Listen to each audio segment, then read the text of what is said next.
to back up because they don't want to unload on the pavement. And for me to back, of course I have to lift my lift axle, and so this thing has to be higher because there's a lot of weight.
Wearing my ski hat because there's a lot of dirt under the machine and I had to climb underneath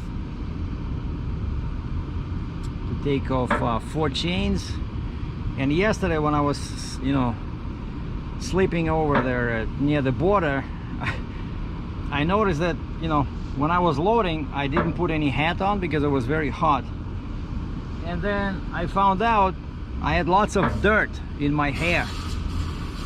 So I went to a washroom, I washed my hair a little bit, rinsed it with water, still had pieces of sand.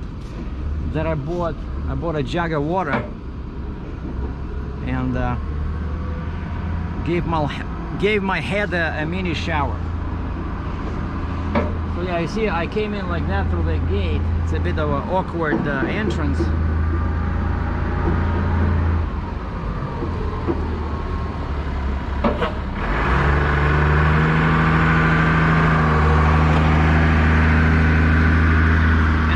From my past, I've been here a couple of times.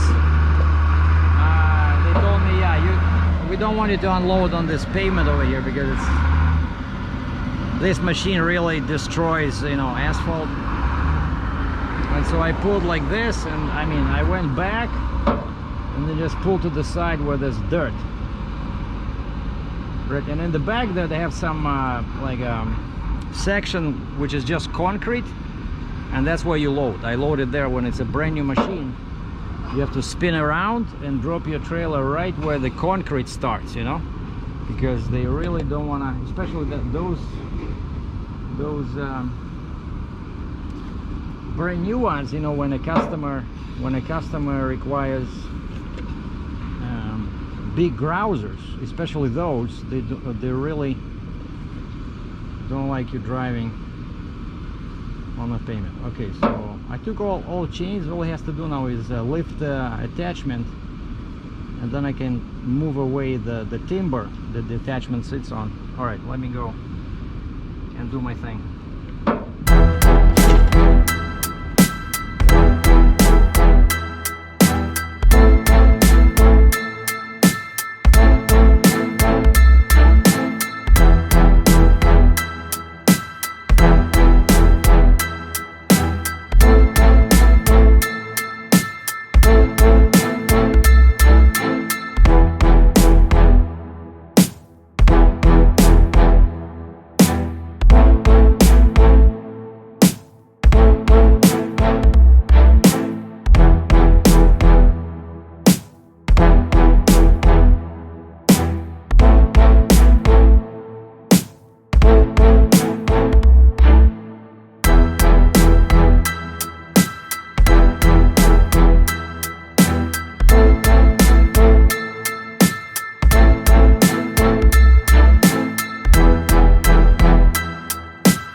Yeah, the machine kept turning by itself. So they have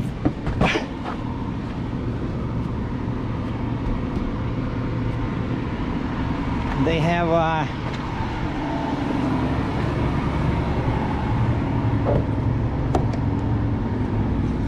to adjust the rollers, I'm guessing.